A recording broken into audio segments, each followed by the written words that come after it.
প্রিয় শিক্ষার্থীরা, আশা করি তোমরা সবাই ভালো আছো। আমিও তোমাদের দয়া আর মেহরবানিতে ভালো আছি। তোমাদের সাথে লাস্ট আমি 3টে ক্লাস নিয়েছি। আজকে বলবিদ্যা বা স্থিতিবিদ্যার উপরে 4 নম্বর ক্লাস। আমি বলেছিলাম স্থিতিবিদ্যা মোটামুটি 9টা ক্লাসে ভাগ করেছি, অর্থাৎ তোমাদের স্থিতিবিদ্যা মোট 3টে চ্যাপ্টার। সমবিন্দু বল, সমবিন্দু বলের মধ্যে আমরা 3টে ক্লাস পেয়েছি প্রথমে। তারপরের চ্যাপ্টারটা আমি করেছি 8.2, এখানে তোমরা 3টে ক্লাস পেয়েছিলাম। লাস্ট আমরা সমান্তরাল বল আজকে শুরু করব, দ্যাট ইজ সমান্তরাল বল এবং তার লব্ধি নির্ণয়। এই সমান্তরাল বল এবং তার লব্ধি নির্ণয় এখানে আমরা আরো 3টে ক্লাস তোমাদের সাথে থাকবো ইনশাআল্লাহ। এই সমান্তরাল বল এবং তার লব্ধি এই সংক্রান্ত চ্যাপ্টার হচ্ছে তোমাদের বইয়ের এক্সারসাইজ 8.3। তোমাদের কাছে যে সকল বইগুলো আছে সকল বইতে এই চ্যাপ্টারটা 8.3 তে তোমাদেরকে ইনক্লুডিং করা হয়েছে। আমরা এই চ্যাপ্টারটা ভেরি ইম্পর্টেন্ট চ্যাপ্টার। এখান থেকে সৃজনশীল কোশ্চেন আসে, ভর্তি পরীক্ষার কোশ্চেন আসে। আমরা এই চ্যাপ্টারটা একটু মনোযোগের সহিত এবং ভালোভাবে শিখবো ইনশাআল্লাহ। তাহলে আমরা এখান থেকে একটু ভালো অ্যান্সার করতে পারবো। আর একটা জিনিস গত ক্লাসগুলোতে আমি বলেছি যে স্থিতিবিদ্যা বা গতিবিদ্যা, এখান থেকে তোমরা যত বেশি বইয়ের প্র্যাকটিস করবে তত সহজে সৃজনশীল অ্যান্সার করতে পারো। তাই এই প্র্যাকটিসের কোনো বিকল্প নাই। তোমাকে অবশ্যই বইয়ের অঙ্কগুলো ভালোভাবে শিখতে হবে এবং শিখলে তখনই কেবলমাত্র তুমি সৃজনশীল কোশ্চেনটা ধরতে পারবে বা করতে পারবে। এবার মূল আলোচনায় চলে যাই। আমার হচ্ছে সমান্তরাল বল এবং সে বলের লব্ধি নির্ণয়। এখন সমান্তরাল বল কি জিনিস? আমরা সমান্তরাল সরলরেখা চিনি। এটা সমান্তরাল সরলরেখা, অর্থাৎ এটা সরলরেখা সহজ ভাষায় বললে যদি আমরা উভয় দিকে বর্ধিত করি, যদি কোনোদিন তারা ইন্টারসেক্ট না করে, তাহলে এই সরলরেখা দুটো একটা একটা সমান্তরাল। তাহলে এই দুটো সমান্তরাল সরলরেখা যদি হয়, এই সমান্তরাল সরলরেখা বরাবর যদি দুটো বল ক্রিয়াশীল হয়, তবে এই বল দুটার নাম হচ্ছে সমান্তরাল বল। আবার বলছি, দুটা সমান্তরাল সরলরেখা বরাবর দুইটা বল যদি ক্রিয়ারত থাকে, দেন ওই বল দুইটার নাম হচ্ছে সমান্তরাল বল। দেন আমাদের এখানে শিখতে হবে সদৃশ সমান্তরাল বল। তাহলে সমান্তরাল সরলরেখা দুটো বল ক্রিয়াশীল হলে সেই বল দুটার নাম হচ্ছে সমান্তরাল। এখন সেই বল দুটার দিক যদি একই দিকে থাকে, তখন তার নাম হচ্ছে সদৃশ সমান্তরাল অথবা সমমুখী সমান্তরাল। আবার বলছি, পি এবং কিউ দুইটা বল যখন একই দিকে ক্রিয়াশীল হবে এবং তারা দুইটা সমান্তরাল সরলরেখায় ক্রিয়ারত থাকবে, দেন ওই পি এবং কিউ বল দুটার নাম হচ্ছে সমমুখী সমান্তরাল বল অথবা সদৃশ সমান্তরাল বল। এরপরে বিসদৃশ, তিনটা জিনিস দুটো জিনিস জানতে হবে। একটা হচ্ছে সদৃশ, তার মানে দুটোর দিক একই থাকলে সেটা হবে সদৃশ। আর বিসদৃশ মিনিংটা কি? দুটো সমান্তরাল সরলরেখা, এই দুইটা সমান্তরাল সরলরেখায় যখন দুইটা বল ক্রিয়াশীল থাকবে, এই বল দুটার দিক যখন বিপরীতমুখী হবে, তখন এই বল দুটার নাম হবে বিসদৃশ সমান্তরাল বল। তাহলে আমাদের কাছে এই চ্যাপ্টারে আমরা দুটো থিওরি আছে, আমরা থিওরিটা দেখব। মূলত থিওরি দুটা দিয়ে পরীক্ষায় আমরা জানি যে সৃজনশীল বর্তমান যে কোশ্চেনের প্যাটার্ন বা স্টাইল, তাতে সৃজনশীল কোশ্চেনের ধারা অনুসারে বইয়ের সৃজনশীল কি বলে, আগের মতো থিওরি কোশ্চেন আসবে না বা আসে না বললে চলে। কিন্তু যখন সৃজনশীল না ছিল, তখন এই চ্যাপ্টারে দুইটা, একটা হচ্ছে দুইটি সদৃশ সমান্তরাল বলের লব্ধি, আর একটা হচ্ছে দুইটি বিসদৃশ বা সমান্তরাল বলের লব্ধি। যদি মনে করো তোমরা 2020 সালের পরীক্ষার্থী, দুটো সদৃশ সমান্তরাল বল পরীক্ষা আসছে, ওই হয়তো দেখা যেত 2021 সালে বিসদৃশ সমান্তরাল বল পরীক্ষার জন্য ইম্পর্টেন্ট ছিল। ঠিক সিমিলারলি অল্টারনেটিভ কোশ্চেন হিসাব করে এরকম ইম্পর্টেন্ট থাকতো থিওরিগুলা। অল্প কয়েকটা থিওরি বললে সে সময় দেখা যেত সব কিছু কমন পড়ে গেছে। এখন এই সৃজনশীল হওয়ার কারণে তোমাদেরকে মেধা বিকাশ ঘটছে, মেধার বিকাশ ঘটার কারণে তোমরা এখন পড়াশোনার স্ট্যান্ডার্ড চেঞ্জ করে ফেলছো। আমরা থিওরি নিয়ে অত বেশি প্রয়োজন নেই, তবুও একটা চ্যাপ্টারের নলেজ অর্জন করার জন্য, বেসিক নলেজ পাওয়ার জন্য থিওরি অবশ্যই জানতে হবে। আমরা আগে দুটো সদৃশ সমান্তরাল বলের লব্ধি দেখাবো, দেন দুটি বিসদৃশ সমান্তরাল বলের লব্ধি দেখাবো, তারপর আমরা দুটো প্রবলেম সলভ করবো। প্রিয় শিক্ষার্থীরা, আমরা মূলত বলেছি এই চ্যাপ্টারে 3টা ক্লাস নিব ইনশাআল্লাহ। এই 3টে ক্লাসের প্রথম ক্লাসটা থিওরি এবং তারপর যতটুকু সময় থাকবে আমরা অঙ্কের ভিতরে যাব। দ্বিতীয় ক্লাসটা বইয়ের সাফিসিয়েন্ট অঙ্কগুলো করবো ইনশাআল্লাহ। তৃতীয় ক্লাসটা যদি একটা বাকি থেকে করার পরে আমরা ইনশাল্লাহ আমাদের এই হোল স্থিতিবিদ্যা থেকে যে সৃজনশীল কোশ্চেনটা আসে আমরা এই প্যাটার্নের দু একটা কোশ্চেন নিয়ে ইনশাল্লাহ আলোচনা করবো। আশা করি তোমরা 3টা ক্লাস আমাদের সাথে থাকবে, কারণ আমি আবারও বলছি স্থিতিবিদ্যা একটা ইম্পর্টেন্ট সাইট। যে ইম্পর্টেন্ট সাইটটি যদি তুমি ভালো করতে না পারো তবে তুমি নিশ্চিত থাকতে পারো বেটার কোথাও তোমার ভর্তির আশা তুমি করতে পারো না।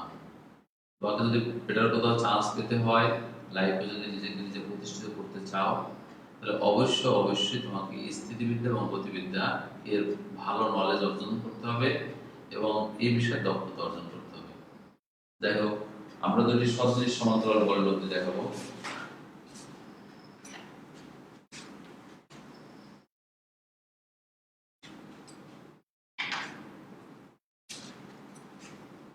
দুইটি সদৃশ সমান্তরাল বলের লব্ধি নির্ণয়।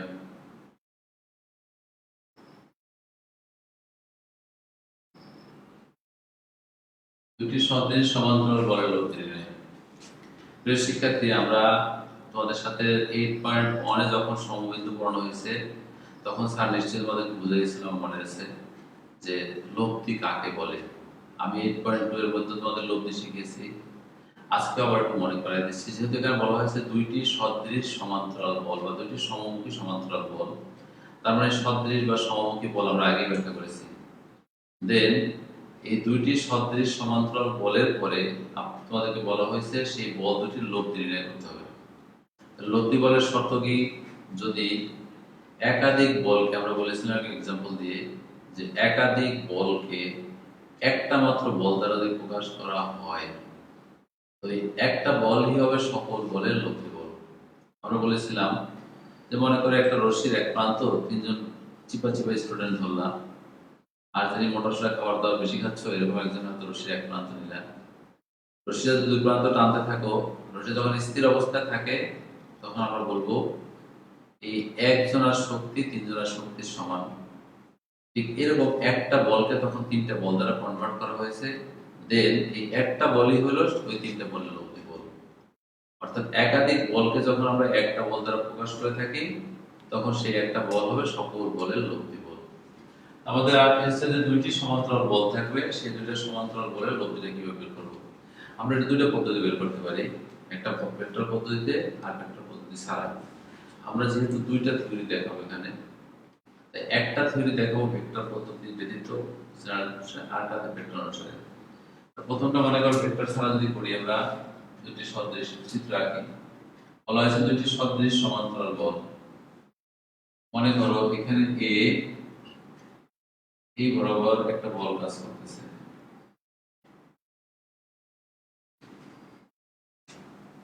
এই বলটা হচ্ছে পি মানের বল আছে এ বিন্দুতে। আর ঠিক বি বিন্দুতে আমরা যদি একটা বল দেখাই, এটা বি থেকে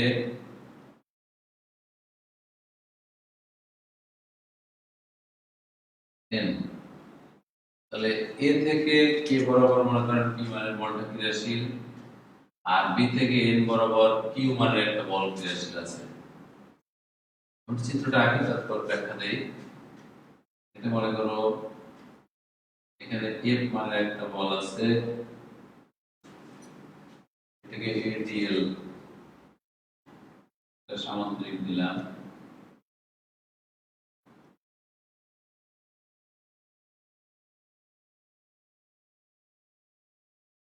কর্ণগুলো দিলাম, ঠিক এখান থেকে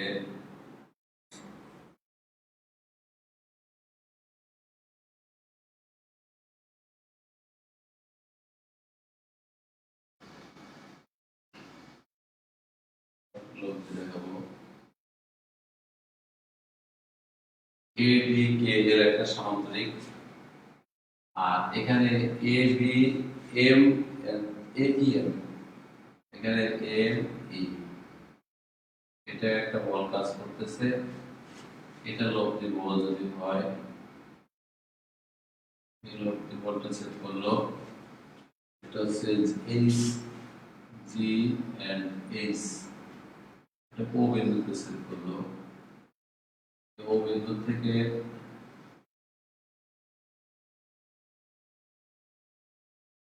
ওসি এই বলটা কাজ করবে। এখানে এফ মানে একটা বল, আর এদিক থেকে এফ মানে একটা বল থাকবে। ও বিন্দুতে সেট করলো, এটা পি, এটা কিউ। এখানে এফ মানে বল থাকবে, এটা এফ থাকবে। এখানে লোকটি হচ্ছে আর1, এই লোকটি হচ্ছে আর2। আচ্ছা, চিত্রটা ধরে গেলাম প্লিজ, কারণ চিত্রটা একটু দেখতে ভালো দেখে কম। ব্যাখ্যা দেব, আগে চিত্রটা আঁকার পরে ব্যাখ্যা দিচ্ছি। এল ছিল,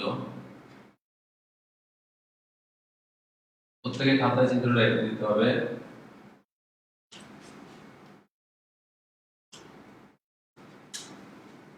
এটা হচ্ছে আর2, আর এটা হচ্ছে আর1। আচ্ছা, শিক্ষার্থীদের বিষয়টা একবার ব্যাখ্যা করি। আমরা বলেছিলাম এ বিন্দুতে পি মানে একটা বল ক্রিয়াশীল আছে, বি বিন্দুতে কিউ মানে একটা বল ক্রিয়াশীল আছে। যেখানে এ থেকে কে, এই রেখা বরাবর পি মানে বল ক্রিয়াশীল, যেখানে বি থেকে এন, এই রেখা বরাবর কিউ মানে বল ক্রিয়াশীল আছে। আমাদের শর্ত হবে এ থেকে এন ইজ প্যারালাল বি থেকে এন, কারণ আমাদের শর্ত ছিল দুইটি সদৃশ সমান্তরাল বল, পি বলটার দিক এবং কিউ বলটার দিক সেম দিকে, সো এই দুটো বল সদৃশ। এরপরে দুটো বল সমান্তরাল থাকবে, তাহলে এই এ কে সরলরেখা এবং বি থেকে এর সরলরেখাটা অবশ্যই একটা সমান্তরাল। দুটি সদৃশ সমান্তরাল বল নেওয়া হলে এখন শর্ত ছিল এই সমান্তরাল বল দুটি আমরা লোক নির্ণয় করব। তাহলে আমরা এ বিন্দুতে যেহেতু এ কে বরাবর পি মানের বল আছে, আমরা তখন এ বিন্দুতে এ থেকে ডি বরাবর বা এ থেকে বি বরাবর এফ মানে একটা বল প্রয়োগ করলাম। বি বিন্দুতে বি থেকে এ বরাবর এফ মানে একটা বলকে প্রয়োগ করি। এই ক্ষেত্রে এফ মানের বলটা এডি সরলরেখা বা এডি দ্বারা এফ মানের বলকে নির্দেশ করা হয়েছে, আর এদিকে বি থেকে ই দ্বারা এফ মানের বলকে নির্দেশ করা হয়েছে। তাহলে এ থেকে ডি বরাবর এফ আর বি থেকে ই বরাবর এফ, দুটো বলই কিন্তু সমান এবং তাদের দিক হচ্ছে পরস্পর বিপরীতমুখী। যখন বল দুটো পরস্পর বিপরীতমুখী ক্রিয়াশীল থাকে, তখন একটা বল অপর বলটাকে প্রশমিত বা শূন্য করে। আর এই বল দুটো যখন পরস্পর সমান এবং একই সরলরেখায় বিপরীতমুখী, দেন এই বল দুইটা দ্বারা পি এবং কিউ বলের লব্ধির উপরে কোনো প্রভাব বিস্তার করবে না। আবার বলছি, এ থেকে ডি বরাবর এফ, বি থেকে ই বরাবর এফ মানে বলকে নির্দেশ করা হয়েছে, যেটা দুইটা বল সমান, তাদের দিক পরস্পর বিপরীতমুখী, একই সরলরেখায়। এই বল দুটার অ্যাক্টিভিটিসের কারণে তারা বিভব শূন্য হয়ে যাওয়ার কারণে এই পি এবং এই কিউ এই দুইটা বলের উপরে এই বলদ্বয়ের লব্ধির কোনো প্রভাব বিস্তার করবে না। আমরা এ বিন্দুতে এ ডি এল কে একটা সামান্তরিক এবং বি বিন্দুতে বি এন এম ই অপর একটা সামান্তরিক অঙ্কন করি। এ বিন্দুতে এ ডি এল কে আর বি বিন্দুতে বি এন এম ই, এই দুটো সামান্তরিক অঙ্কন করার পরে এই সামান্তরিকের কর্ণ এ এল যোগ করি, এই কর্ণকে আমরা বর্ধিত করি, আর সেকেন্ড এই সামান্তরিকের বি থেকে এম, এই বি এম কর্ণকে যোগ করে কর্ণটাকে বর্ধিত করি। উভয় ক্ষেত্রে দুইটা কর্ণ পরস্পর ও বিন্দুতে ছেদ করলো। এই যে বিন্দুতে ছেদ করে সেই বিন্দুটার নাম দিলাম আমরা ও। দুইটা কর্ণ যদি ও বিন্দুতে ছেদ করে, আমি আবার বলছি এ ডি এল কে একটা সামান্তরিক, বি এন এম ই অপর একটা সামান্তরিক। এই সামান্তরিকের কর্ণদ্বয়কে যোগ করার পরে তারা পরস্পর ও বিন্দুতে ছেদ করেছে। যদি কর্ণদ্বয় পরস্পর ও বিন্দুতে ছেদ করে, এখন ও বিন্দু থেকে আমরা এ থেকে কে, এ কে প্যারালাল সি ও প্যারালাল বিএন, অর্থাৎ একে বা বিএন বা সিও এই সরলরেখাগুলোর সমান্তরাল করে আমরা ওসি সরলরেখা অঙ্কন করলাম। দ্যাট ইজ কোথায়? ও বিন্দুতে। আবার ও বিন্দু থেকে এই যে এবি লাইন আছে, এবি এর সমান্তরাল করে আমরা জি থেকে এইচ সরলরেখা অঙ্কন করলাম। ও বিন্দু থেকে সি থেকে ও সরলরেখাটা এ কে বা বি এর সমান্তরাল, এবং ও বিন্দু থেকে এ বি এর সমান্তরাল হচ্ছে জি এবং এইচ। নিশ্চয়ই তোমরা বুঝতে পেরেছো। এই সমান্তরাল সরলরেখা অঙ্কন করার পরে আমাদের এখন এ বিন্দুতে যে বলটা ক্রিয়াশীল আছে সেটার একটা বল হচ্ছে পি আর একটা হচ্ছে এফ। এই পি এবং এফ বলের লোকটির নাম হচ্ছে আরন। আরনের ক্রিয়াবিন্দু হচ্ছে এ। আমরা প্রয়োজনের জন্য এই আরন বলের ক্রিয়াবিন্দু এ থেকে ও বিন্দুতে রূপান্তরিত করি, এবং বি বিন্দুতে আর2 বলটা অনুরূপ ক্রিয়াশীল আছে লব্ধি। যদি বি বিন্দুতে আর2 মানের বলটা ক্রিয়াশীল থাকে তাহলে আমরা বি বিন্দু থেকে আর2 বলকে ও বিন্দুতে রূপান্তরিত করি। এ বিন্দু থেকে আর1 বল নিয়ে গেলাম ও বিন্দুতে, বি বিন্দু থেকে আর2 বল নিয়ে গেলাম ও বিন্দুতে। যখন লব্ধি বলটা কনভার্ট হবে বা রূপান্তরিত হবে তখন মনে রাখতে হবে এই লব্ধির সাথে যে বাকি দুটো বল আছে, অর্থাৎ যে দুটো বল দ্বারা লব্ধি উৎপন্ন হয়েছে সেই বল দুটো রূপান্তরিত হবে। তাহলে এখানে যখন এই আর1 বলের ক্রিয়াশীল হবে, দেন এ থেকে ডি বরাবর এফ থাকার কারণে ও থেকে এইচ বরাবর এফ মানের বলটা ক্রিয়াশীল হবে, এবং এ থেকে কে বরাবর যখন পি বলটা ছিল এই রেখার সমান্তরাল হচ্ছে সি রেখা, সো সি থেকে ও এই রেখা বরাবর পি মানের বলটা ক্রিয়াশীল হবে। অর্থাৎ আর1 বলকে আমি যখন এ বিন্দু থেকে ও বিন্দুতে নিয়ে যাব, সাথে সাথে এফ, পি এবং আর1 তিনটা বল ও বিন্দুতে ক্রিয়াশীল থাকবে। অনুরূপ বি বিন্দু থেকে যখন আর2 বলকে নিয়ে যাব, তখন এই আর2 বলটা বি বিন্দু থেকে এ বিন্দুতে যাওয়ার পরে ঠিক এই ও বিন্দুতে আর2 অতিক্রম করার অর্থই হলো এফ মানের বলটা কাজ করবে ও থেকে জি বরাবর, এবং কিউ মানের বলটা কাজ করবে সি থেকে ও বরাবর। অর্থাৎ এই সি ও সরলরেখা বরাবর দুইটা বল থাকবে, একটা হলো পি আর একটা হবে কিউ, এবং ও থেকে এইচ বরাবর এফ, ও থেকে জি বরাবর এফ। প্রিয় শিক্ষার্থীরা, থিওরি একটু তো ডিফারেন্স থাকবেই, ম্যাথ হয়তো আমরা ম্যাথমেটিক্স স্টাডি করতে পারবো, কিন্তু থিওরি কঠিন না, বাট অর্থটা বুঝতে হবে। আমরা শর্ত ছিল এ বিন্দু থেকে আর1 বলকে নিয়ে গেলাম ও বিন্দুতে, বি বিন্দু থেকে আর2 বলকে নিয়ে গেলাম ও বিন্দুতে। সো এই আর1 এবং আর2 বল যখনই ও বিন্দুতে চলে গেছে, ও থেকে এইচ বরাবর এফ, ও থেকে জি বরাবর এফ, এই দুইটা বল সমান এবং তারা পরস্পর বিপরীতমুখী হওয়ার কারণে এই বল দুইটা একটা আরেকটাকে প্রশমিত বা শূন্য করে। তাহলে এই এফ এবং এই এফ দুটো বিপরীতমুখী যাওয়ার পরে আমার এখানে শুধুমাত্র বল থাকবে কত? এই ও থেকে সি থেকে ও বরাবর পি এবং কিউ দুইটা বল। আবার বলছি, আমরা আর1 বলটা এ বিন্দু থেকে নিয়ে গেলাম ও বিন্দুতে, বি বিন্দু থেকে আর2 কে নিয়ে গেলাম ও বিন্দুতে। সো আর1 এবং আর2 দুইটা বল যখন ও বিন্দুতে রূপান্তরিত হবে, সুতরাং এই দুইটা বলের লব্ধি যে বলটা থাকবে সেই লব্ধির মানটা হবে কত? সেই আর1 বলটা অতিক্রম করার অর্থই হলো এই ও বিন্দুতে এফ এবং পি এবং এফ ও কিউ দুইটা বল কাজ করবে। আমরা বলেছিলাম ও বিন্দু থেকে ও থেকে এইচ বরাবর যে বলটা কাজ করতেছে এটা হলো এফ, ও থেকে জি বরাবর যে বলটা কাজ করতেছে সেটাও এফ। বল দুটো পরস্পর বিপরীতমুখী হওয়ার কারণে একটা বল আরেকটা বলকে প্রশমিত বা শূন্য করবে। দেন আমাকে শুধু ও বিন্দুতে যে দুটো বল থাকবে সেই বল দুটোর নাম হবে পি এবং কিউ। শিক্ষার্থী, তাহলে পি এবং কিউ যে বলটা কাজ করতেছে তার দিক কোথায়? সি থেকে ও এবং একই সরলরেখার উপরে। তো একই সরলরেখার উপরে যখন থাকবে তখন যদি আমরা পি এবং কিউ এর লব্ধি চাই, তাহলে লব্ধির মানটা কি দাঁড়ালো? r √√r p স্কয়ার যোগ q স্কয়ার যোগ plus p and q cos alpha, আলফার মান আছে 0 ডিগ্রি। কারণ কি? আমরা বলেছি পি এবং কিউ বলদ্বয় যেহেতু একই সরলরেখা সি থেকে ও বরাবর ক্রিয়াশীল, সুতরাং বল দুটির লব্ধির মান অবশ্যই সি থেকে ও এর দিকে থাকবে, এবং লব্ধি নির্ণয় করব আমরা মধ্যবর্তী cos আলফার মানটা হচ্ছে 0 ডিগ্রি দ্বারা, একই সরলরেখার কারণে। তাহলে আমরা কি বলতে পারবো লব দিয়ে equals to r equals to root over p square যোগ q স্কয়ার যোগ plus p and q cos of 0 minus 1 আমরা এখান থেকে বললে রুট ওভার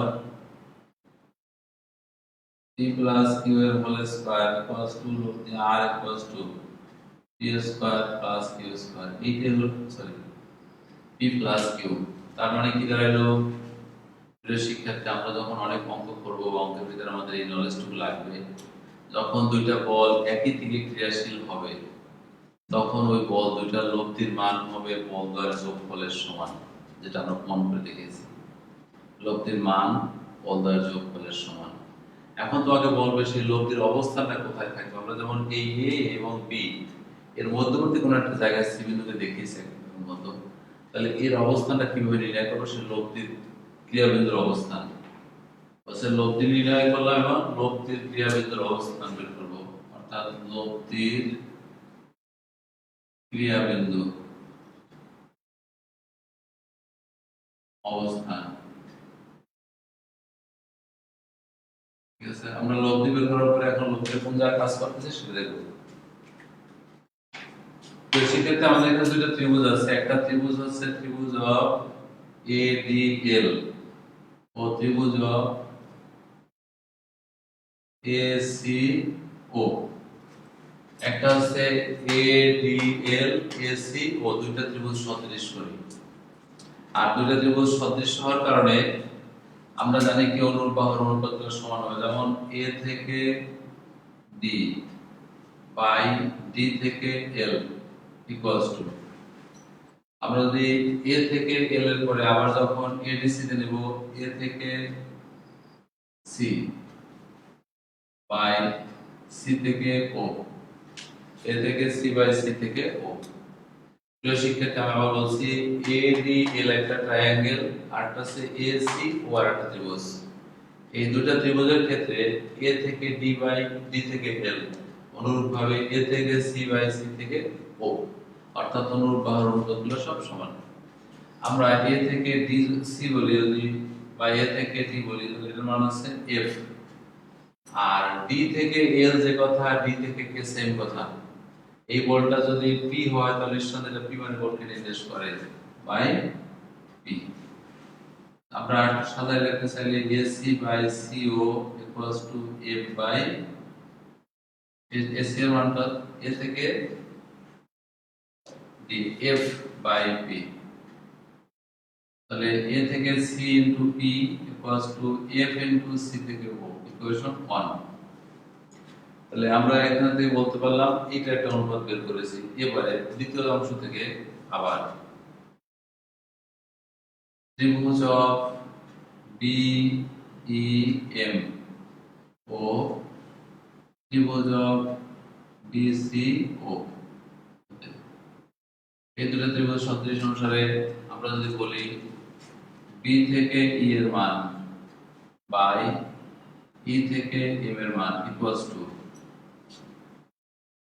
B থেকে C এর মান বাই C থেকে O এর মান ইকুয়ালস টু কিভাবে লিখলাম দেখো BEM একটা ত্রিভুজ আর BCO ত্রিভুজ এই দুটো ত্রিভুজের ক্ষেত্রে B থেকে E বাই E থেকে M ইকুয়ালস টু B থেকে C C থেকে O এর সমান তো শিক্ষার্থী B থেকে C এর যে মানটা পাচ্ছি আমরা B থেকে E এর মানটা হলো F বাই E থেকে M যে কথা E থেকে N সেম কথা তাহলে নির্দেশ সমান Q একটু আর চেঞ্জ করলে B থেকে C বাই C থেকে O equals to F by Q আমরা সাদা লিখতে চাইলে তাহলে B থেকে C into Q equals to C থেকে O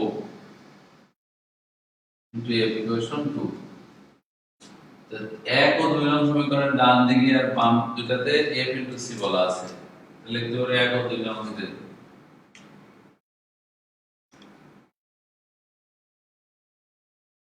কি আছে দুই নং মধ্যে P ইনটু AC এর মান equals to Q into BC এর ভ্যালু P ইনটু AC এর মান Q ইনটু BC এর সমান তাহলে আমরা এখান থেকে যদি বলি P ইনটু AC দ্বারা কি নির্দেশ করে পি মানে প্রযুক্ত বল। আমরা সূত্রটা এইভাবে মাথায় রাখবো, প্রযুক্ত বল সে বলটা যেখানে কাজ করছে, বল থেকে লব্ধির কেন্দ্র দূরত্ব। আবার বলছি প্রযুক্ত বলের মান ইনটু লব্ধির কেন্দ্র দূরত্ব, দ্বিতীয় বল ইনটু লব্ধির কেন্দ্র দূরত্ব, P into AC Q into BC. আমরা এটা অঙ্ক করার জন্য আমাদের অনেক কাজে লাগবে। যেমন লব্ধির যোগফলের মান, এটা একটা বলছি লব্ধির মান আছে, দুইটার যোগফলের সমান, এটাও কাজে লাগবে। দেন প্রথম বল ইনটু লব্ধির ক্রিয়াবিন্দু দূরত্ব, দ্বিতীয় বল ইনটু লব্ধির ক্রিয়াবিন্দু দূরত্ব।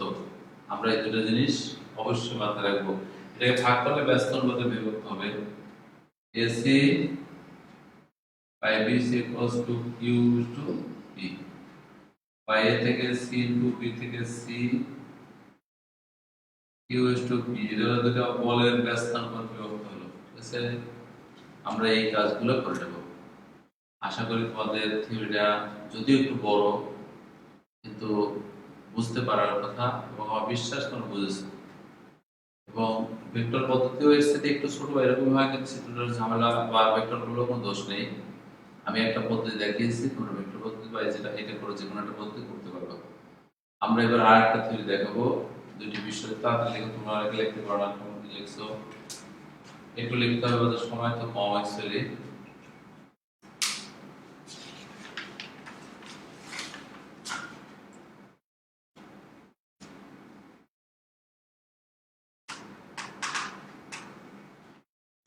তাদের বাকি আছে একটু, যারা লাইভে আসো লিখে নাও, আমরা নেক্সট চলে যাবো।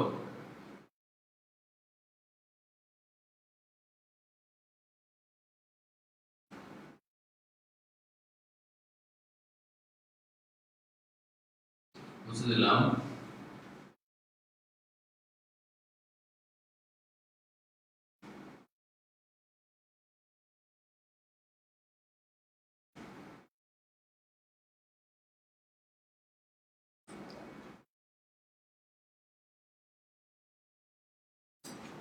এবার কি হচ্ছে, দুটি অসদৃশ,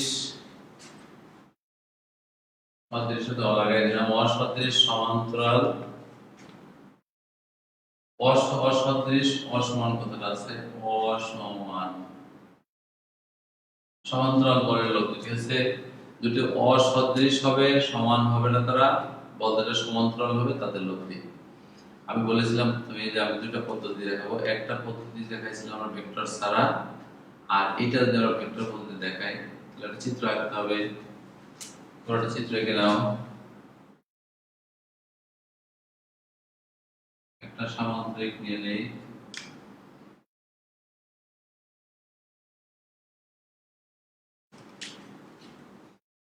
A B M D, A B মনে করো এম এন ডি, এই সামান্তরিক অবশ্যই একটা কর্ণ আছে।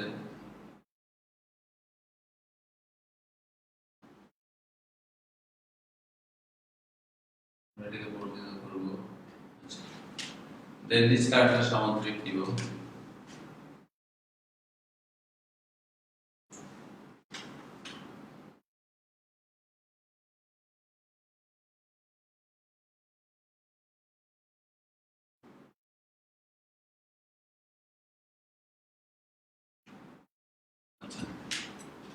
এটা হচ্ছে A B E N,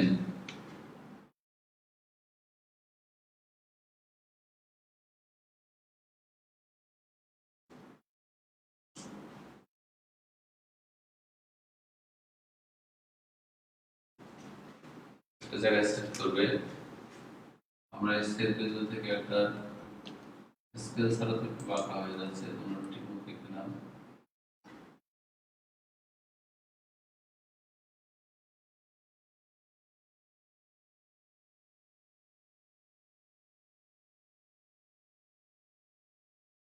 set বিন্দু দিয়ে যাবে।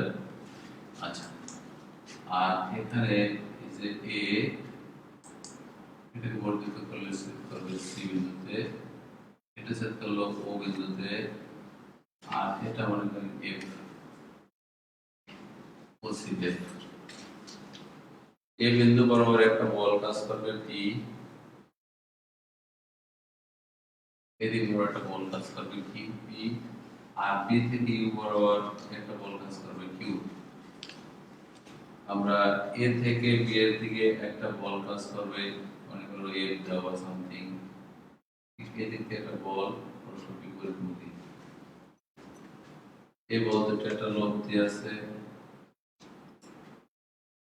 আর এ থেকে কিউ যখন থাকবে লব্ধির পরিমাণ। চিত্রটা এখানে একটু, এখান থেকে ও সি এফ আর এর মানটা হচ্ছে এখানে ই মাইনাস কিউ এর সমান।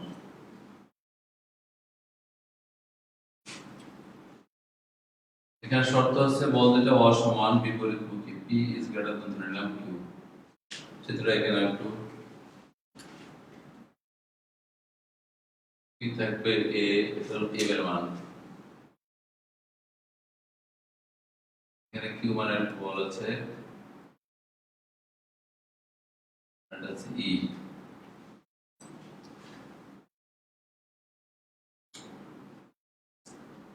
আচ্ছা শিক্ষার্থীরা, আমাদের শর্ত ছিল দুইটি অসমান, আমরা একটা বল ধরলাম পি আর একটা বল হচ্ছে কিউ। নিঃসন্দেহে বল দুটো সমান না, অসমান, অসদৃশ, তাদের দিক ভিন্ন দিকে। দেখো এই একটা বল দেখেছি এ থেকে ডি বরাবর, আর একটা বল দেখলাম বি থেকে ই বরাবর, তো দুটো বল অসদৃশ, অসমান, এবং তাদের প্রবাহটা লব্ধি নির্ণয় করব।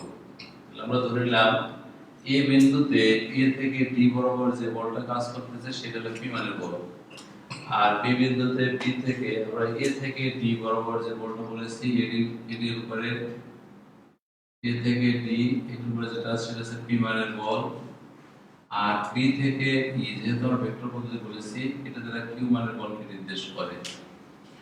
তাহলে এ বিন্দুতে যেহেতু পি মানের বল এবং বি বিন্দুতে কিউ মানের বলটা আছে, সুতরাং এ বিন্দু থেকে বি এর দিকে আর বি বিন্দু থেকে এ এর দিকে সমমানের দুটি বল প্রয়োগ করি।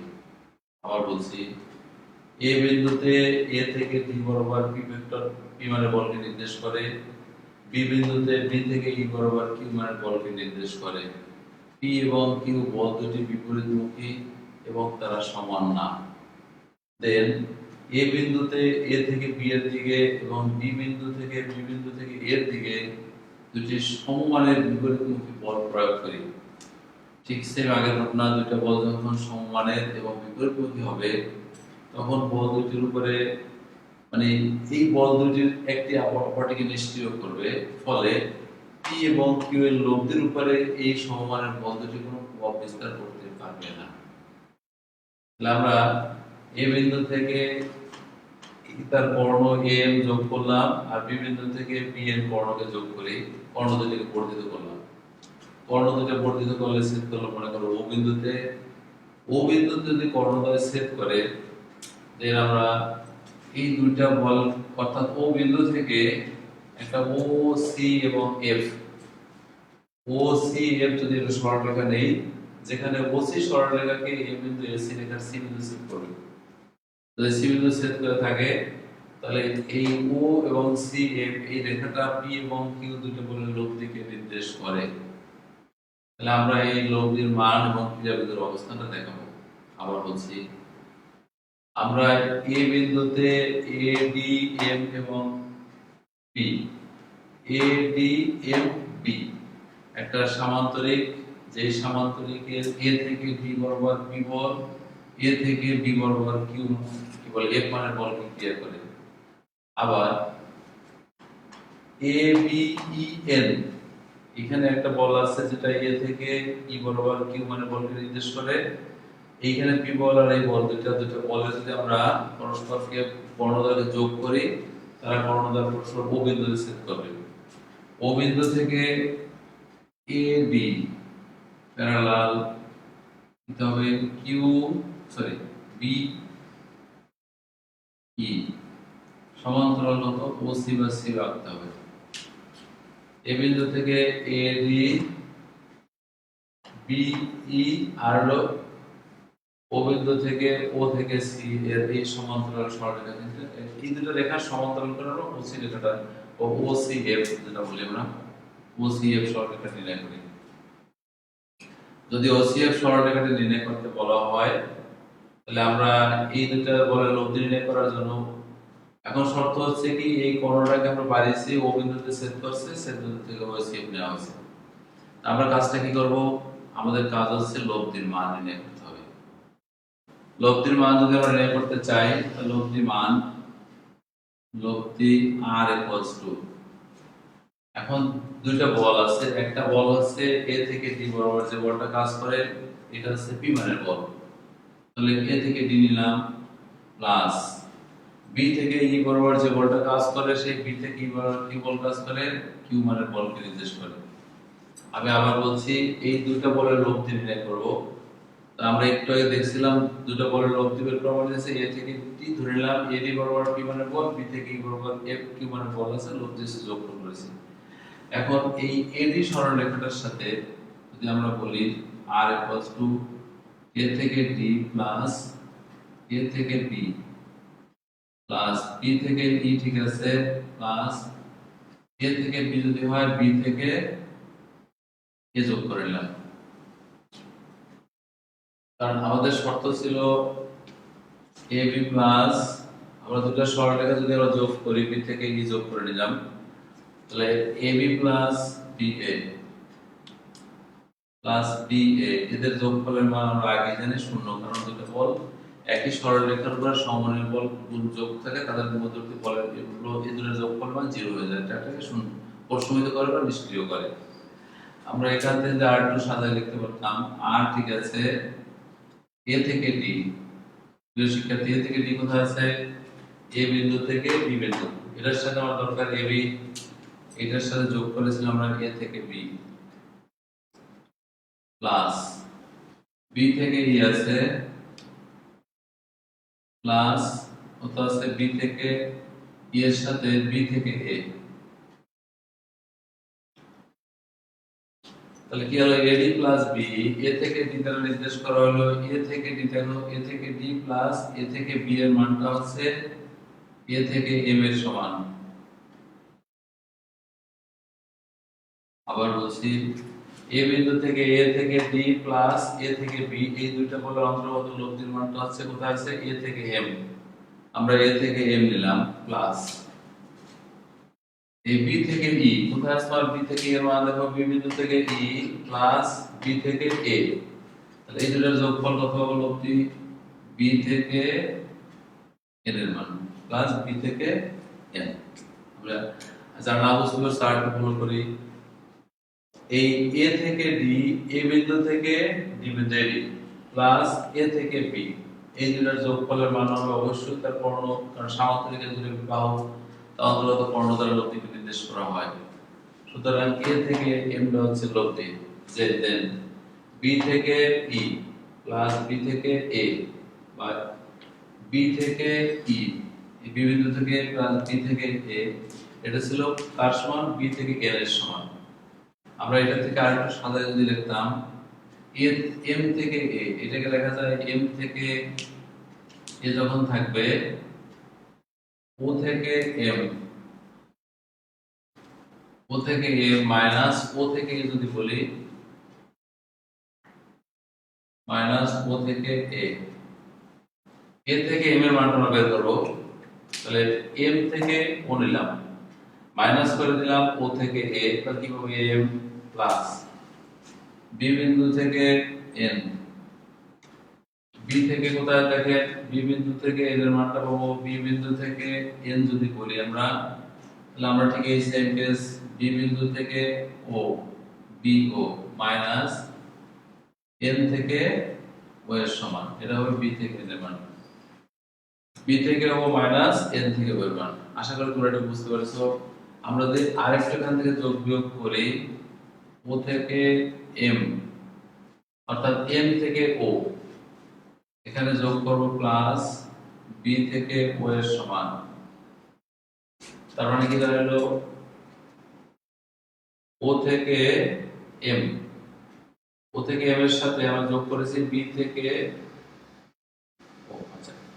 আর এখান থেকে যদি আমরা একটা মাইনাস ডিরেকশন ঘুরাই দিই, এ থেকে ও চলে আসবে, অর্থাৎ ও থেকে এ ছিল, মাইনাস হওয়ার কারণে এ থেকে ও নিলাম, প্লাস ও থেকে এন নিলাম, অর্থাৎ এ থেকে ও প্লাস রেফারেন্স কি লাগে গেল আর লব্ধি, ঠিক আছে, ইকুয়ালস টু ও থেকে এম, ও বিন্দু থেকে ও বিন্দু থেকে এম প্লাস, অর্থাৎ বি থেকে ও প্লাস ও থেকে এম সমান সমান আমরা কি বলতে পারবো, বি বিন্দু থেকে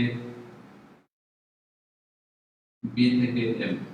আর একবার ফলো করি, ও বিন্দু থেকে এম, ও বিন্দু থেকে এম, ও এমটা, আর বি বিন্দু থেকে ও, অর্থাৎ বি বিন্দু পলের ত্রিভুজ সূত্র আমরা জানি, ওদের মনে আছে, যদি একটা ত্রিভুজ সূত্র উল্লেখ করি আমরা, এ বি সি ত্রিভুজের মধ্যে মনে করো বি থেকে সি, সি থেকে এ কার সমান হবে, বি থেকে এর সমান, বি বিন্দু থেকে সি প্লাস সি বিন্দু থেকে এ ইকুয়ালস টু বি থেকে এ এর সমান।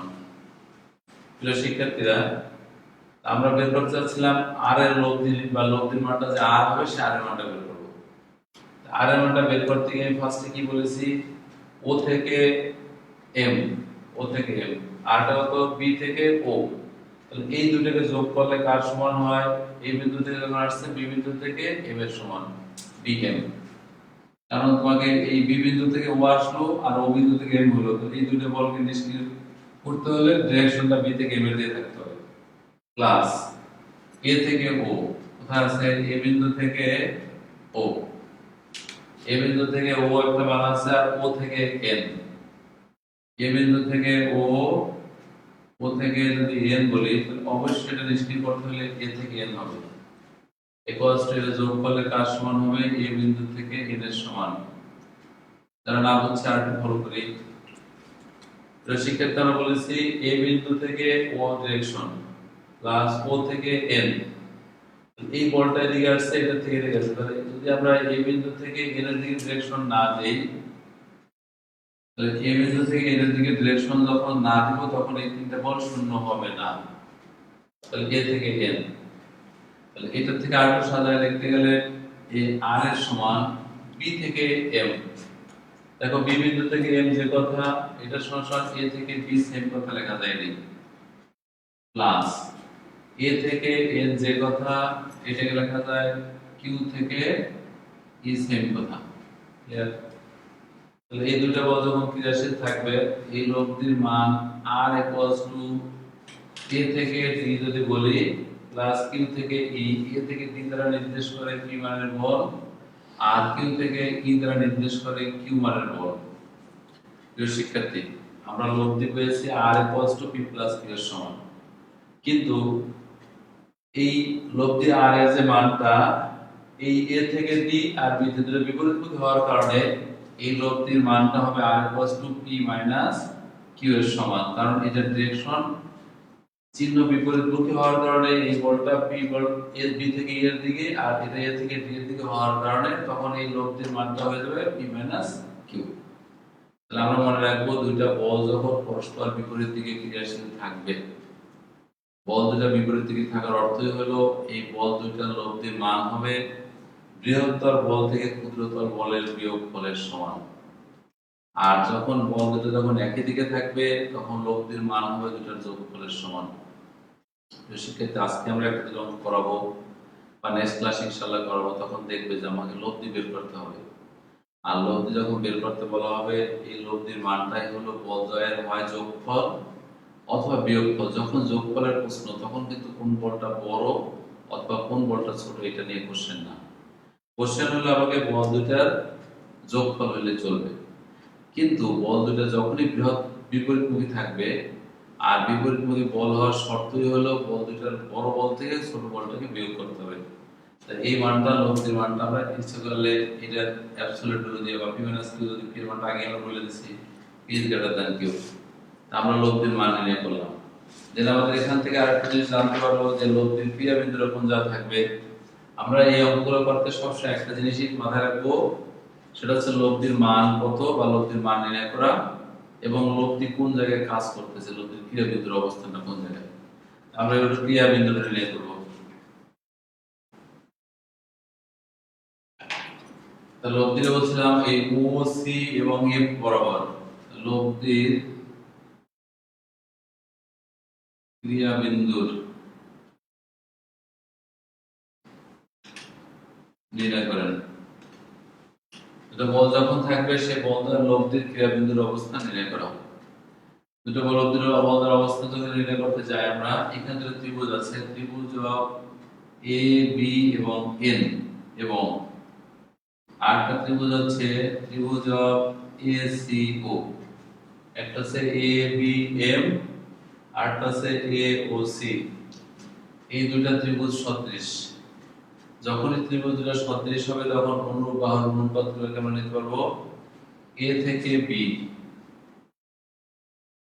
ডিভাইডেড বাই a থেকে c ইকুয়ালস টু a থেকে b ইকুয়ালস টু a থেকে c, আর a b এর মধ্যে আরেকটা বল আছে ইকুয়ালস টু a থেকে m বাই আরেকটা কত হবে c থেকে o এর সমান। তাহলে a থেকে m ইকুয়ালস টু a থেকে b বাই a থেকে c, আর একটু মিস্টেক করেছি, এটা a b থেকে m হবে। সরি, আবার বলছি a b m একটা ত্রিভুজ, a o c একটা ত্রিভুজ। ত্রিভুজ দ্বয় যখন সদৃশ হবে, ত্রিভুজ দ্বয় সদৃশ হওয়ার কারণে প্রথম বাহুর অনুপাত ab by ac equals to ab থেকে m বাই c থেকে o এর সমান। তাহলে এটা একটা ইকুয়েশন নাম্বার দিয়ে রাখতে পারি আমরা, ইকুয়েশন 1 বা এটা এর সমান। ঠিক অনুরূপ ভাবে বা আবার আরেকটা ত্রিভুজ আছে, মনে করো A N B, A B N by N B, ত্রিভুজ এ এন বি এবং আরেকটা ত্রিভুজ হলো বি সি ও, ত্রিভুজ বি সি ও সদৃশ। এই বি সি ও ত্রিভুজ দুটো যখন সদৃশ হবে এই দুটো ত্রিভুজ থেকে আমরা বলেছি একটা ত্রিভুজ আছে এবি, তাহলে এবি বাই বিসি যদি বলি এ থেকে বি বাই বি থেকে সি ইকুয়ালস টু কিভাবে লিখলাম, এ এন বি একটা ত্রিভুজ, বি সি ও আরেকটা ত্রিভুজ। তাহলে এই বাহু দুটোর অনুপাত AB by BC equals to A থেকে এন বাই সি থেকে ও, এ থেকে এন বাই সি থেকে, সরি এটা ইকুয়েশন নাম্বার দেব আমরা 2। প্রিয় শিক্ষার্থী, আমাদের 2 নম্বর থেকে 1 নম্বর ভাগ করি, 2 ভাগ 1। তো 2 ভাগ 1 করা মানে কি এবি ভাগ বিসি বাই এবি ভাগ এসি ইকুয়ালস টু, তো এবার কি ছিল এ থেকে এন ভাগ সি থেকে ও বাই বি থেকে এম ভাগ সি থেকে ও। আমাদের একটু ঘুরায় লিখি, AB ঠিক আছে বাই B থেকে C into AC by AB। তাহলে A থেকে N বাই C থেকে O, C থেকে O বাই B থেকে M। কিছু কাটাকাটি যাবে, AB বাদ, তার মানে কি AC by BC equals to COC বাদ, তার মানে A থেকে N বাই B থেকে M। আমরা এর উপরটা পেয়েছি।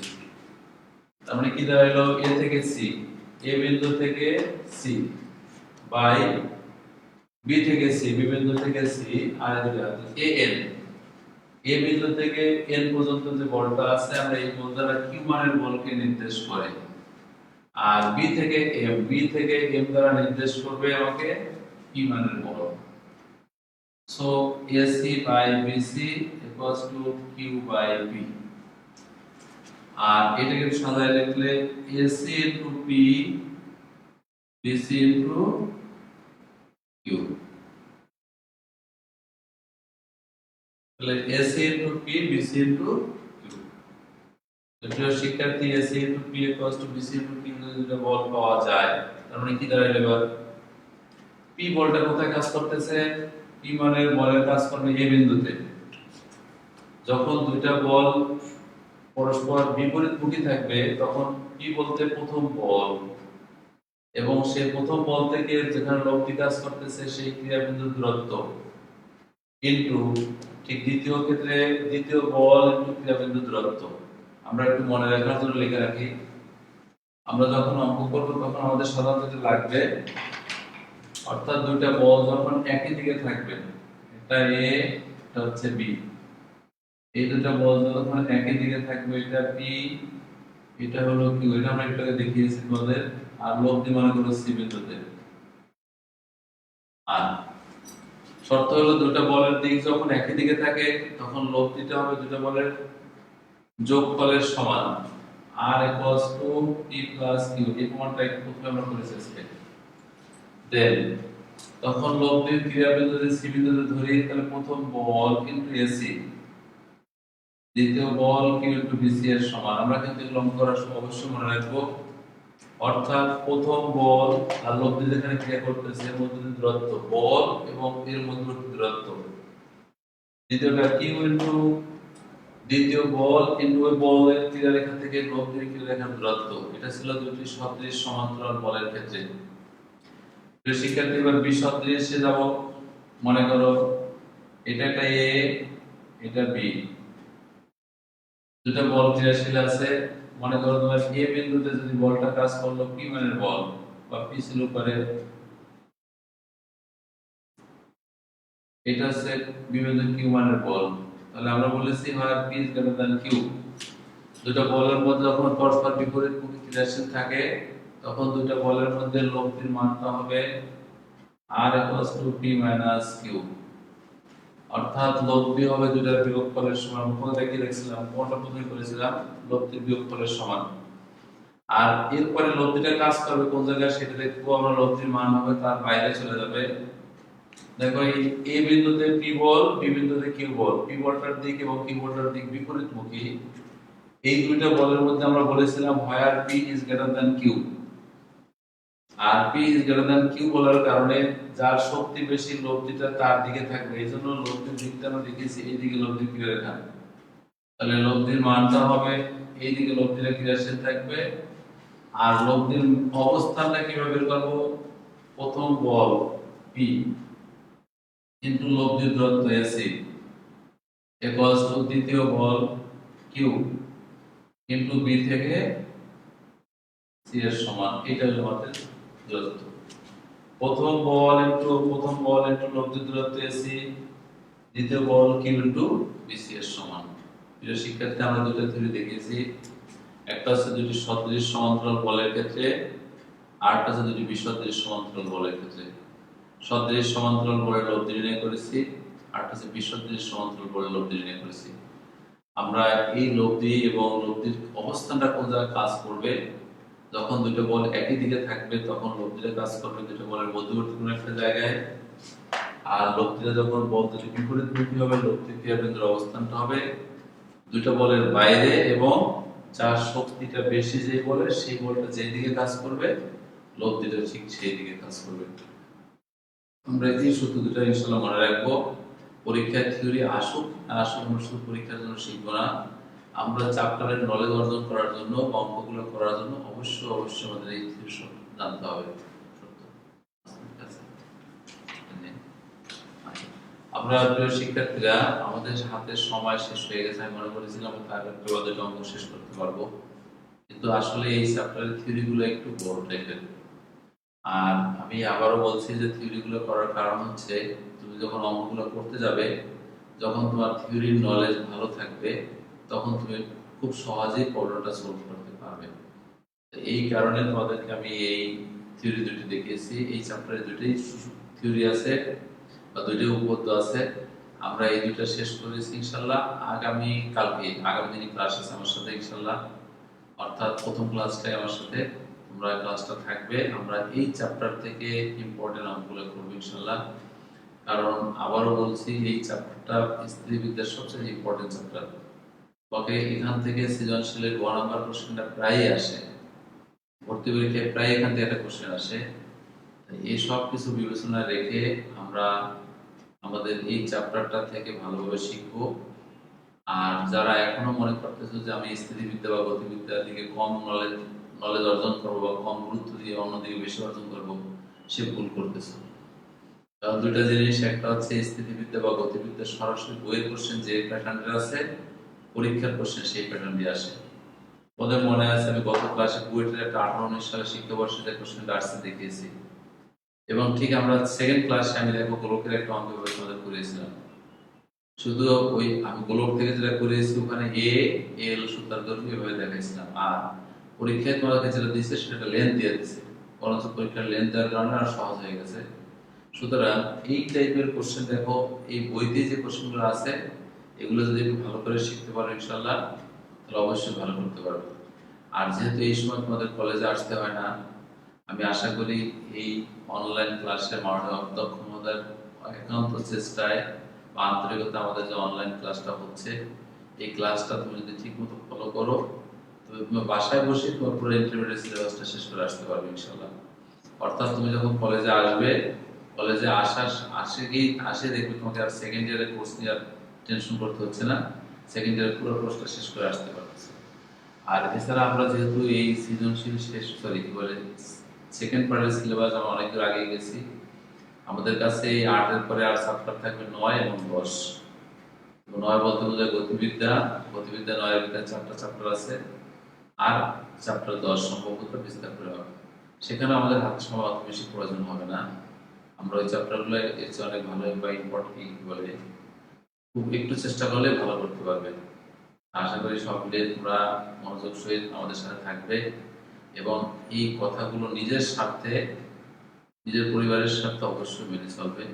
কারণ এখন যদি তুমি একটু আগে পড়াশোনাটা আগে রাখতে পারো, তো তোমাকে এর যে বেনিফিটটা সেটা তুমি নিজেই ভোগ করবে এবং কলেজে আসার সাথে সাথে বুঝতে পারবে যে সিলেবাস কমপ্লিট করে আসার কতটা বেনিফিট রয়েছে। এবং আমরা যখন থিওরি ক্লাস বা রিয়েল ক্লাসে থাকি ফেস টু ফেস, তখন কিন্তু আমরা ইচ্ছা করলে একটা 1 ঘন্টার একটা ক্লাসে এত প্রবলেম সলভ করতে পারি না। এখানে কিন্তু আজকে আমরা তোমাদের বেশি সলভ করি, এবং আমি নিশ্চিত যে এক একটা প্রবলেম নিয়ে 2-3 বার করে কথা বলার কারণে তোমরা প্রবলেমগুলোর কোনো সমস্যা থাকার মানে নিজের ভিতরে কোনো সমস্যা আসার কথা না। এসব কিছু বিবেচনা রেখে ভালো ভাবে প্র্যাকটিস করবে, সবাই ভালো থাকবে, নিজ গৃহে থাকবে, স্বাস্থ্যবিধি মেনে চলবে, নিজের সাথে, পরিবারের সাথে, দেশের সাথে। সবাইকে আবার শুভেচ্ছা শুভ